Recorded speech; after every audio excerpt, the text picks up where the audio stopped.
What the? For crying out loud, play better football. Now that drove me nuts. I can't hear you guys. Short they took my headset off. Strike me down. Strike me down. I'm worried about your blood pressure. That bothered me.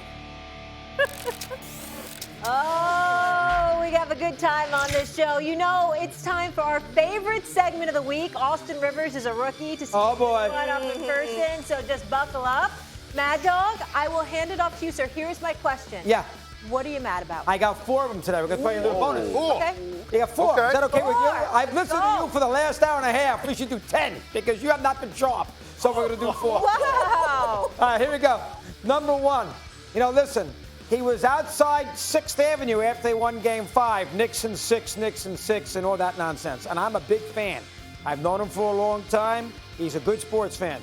But do I need to have, after the Knicks got destroyed on Sunday afternoon, I know about injuries, but geez, Indiana shot 76% in the first quarter. They scored 101 points after 3 quarters. By the way, the most points scored in a Game 7 after 3 quarters since the 63 Celtics. That's how dominant Indiana was. And I got to sit there now, and I got to see Spike Lee do a hug-a-thon with all the Pacers. I mean, what are you kidding me? Walk out of the building, Spike. Every Knick fan couldn't talk for a week, and you're hanging out with freaking Mercado for crying out loud and giving him high fives. Are you a Knick fan or not? Even Stevie A had the decency to walk out his tail between his legs and not talk to anybody. I got Spike Lee bouncing around with Indiana. Spike, are you a Knick fan or not? Knick fans, after that beating with the Pacers, do not want to hang out with the Pacers. And I understand you're a celebrity. Leave the building. Leave the court right away. That bothered a lot of Knick fans. That's not the way you do it when your team loses. So, A, believe it or not, Spike is mad about number 1. Stephen A., are you surprised? No, don't give me that Stephen A., hold That's up, the Stephen pathetic A. tape. Are you surprised by that, though? Come on. I'm not He was, surprised. lined That's up the with pathetic Pacers. tape. Listen. The fact of the matter is the Knicks resembled a damn infirmary for crying out loud. Everybody was injured. They had top, 6 guys in their top rotation that were out. I mean, are you kidding me? OG Anunoby could only play like damn 2 minutes for crying out loud. I mean, come on, you need Look to at stop. this. Look at you two. Look at you two, a bunch of dopey Knick fans with that ridiculous pregame. By the way, Steve, that is not a local show Sunday at 3 o'clock. That is a national pregame show at the NBA. So? And you go with Knick basketball. Oh, tell me. Don't sound like one of those pathetic critics. Listen, y'all don't say anything when I'm hating on the Cowboys. Why the hell you gonna get on me for loving the New York Knicks, which I've been a diehard fan of all my life? Right, They right can off the kick bat. rocks. He woke up. I'm with you. He woke up the first time. Go ahead. The cameras are always watching, and I'm with you. I'm surprised by Spike. I thought he would have Hated hated it. Oh, please. Hated it. Look at Austin. I like the respect. You liked it then. I liked him going up to McConnell and being able to do that. All right, 2 for 2. All right. All right, what do we got? Number 2, I got to listen to Brendan Malone now, basically sermonize to the media after he did an awful job on Sunday night. Wait, you mean Mike Malone? What did I say, Brendan? Yeah. Michael Mike Malone, I'm thinking of his father. No, you're Michael good. Malone, are you serious, Mike? After your team laid an egg, let's set this up properly so we all can follow this. Here's Mike Malone.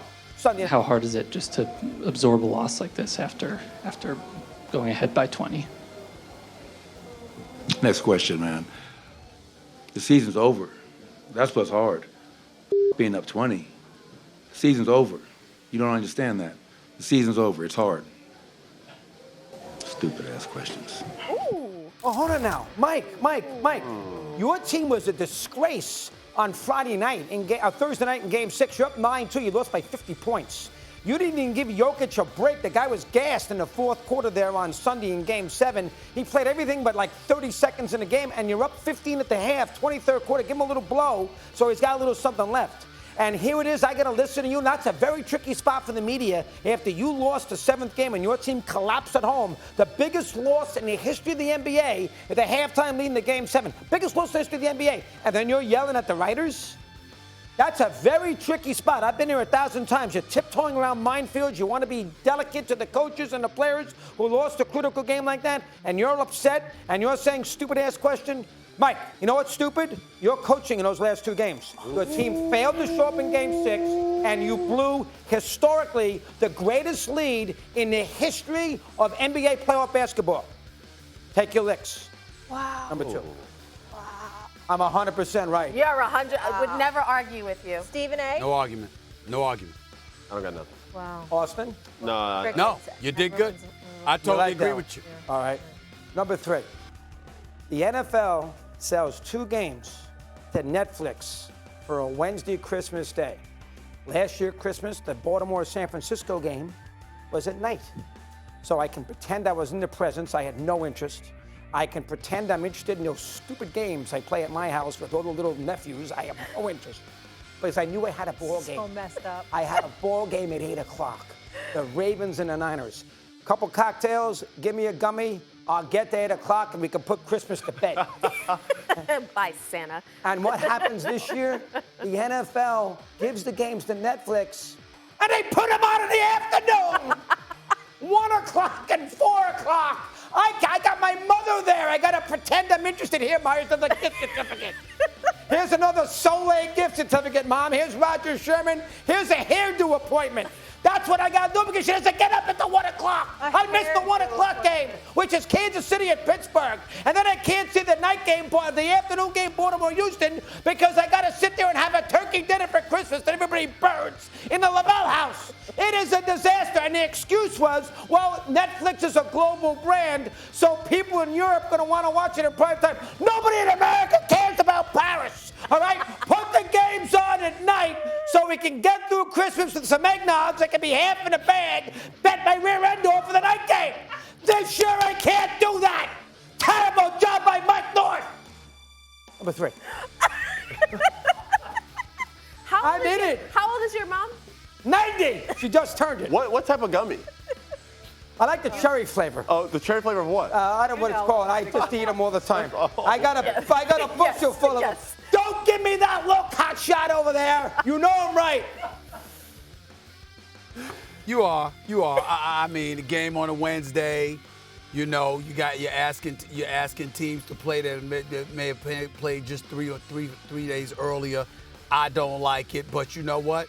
The NFL is king. They can do what they want, and they're letting you know they can do what they want because they know the audience is going to always gravitate to them no matter what the hell they do. They're just flexing, and they're showing you who they are. It bothers me in the afternoon.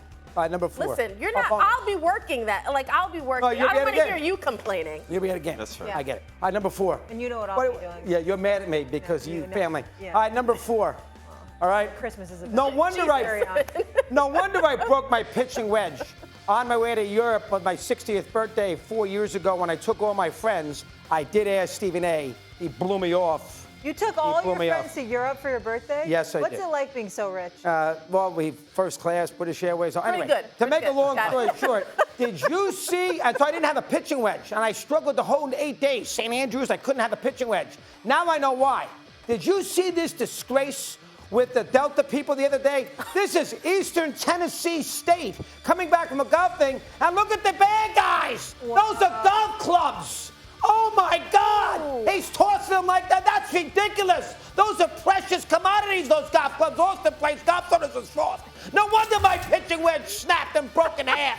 Because I got the bad guys who don't want to be there throwing golf clubs all over some concourse at some airport, and they don't care about the golf clubs. Throw my bag there. Throw my wife's pocketbook. I could care less. Make sure the golf clubs are handled delicately. Those are significant. How dare they? Delta, you. So, Number 4. to recap, it's in Christmas. Don't want to spend time with the family, but the golf Nah, club, that now really we're grinds talking. your gears. Okay. Now, wait, no, you would appreciate that. No, I do appreciate it. And by the way, Delta lost my bags on the way here. Oh, really? I got Lord. some smoke with Delta. Hey, listen. I have to confess, I'm glad you called out the airline because let me tell you something right now.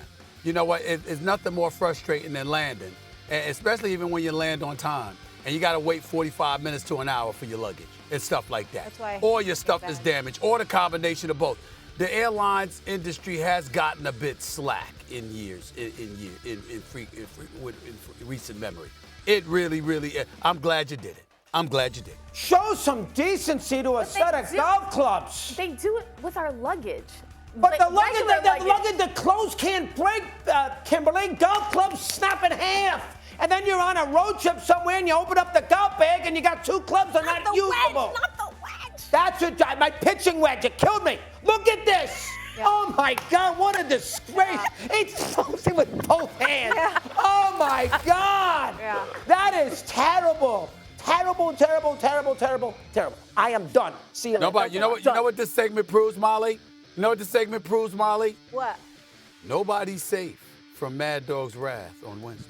Oh, absolutely. Nobody's NFL, safe. major airline. He'll call out My Airline. mother. He'll call Your out mom. My Russo is Your not nephews. Hey, some people have real problems in life, you know, birthday trips to Europe, first class with their friends, and they break a golf club. I mean, the struggle is real for people in these streets.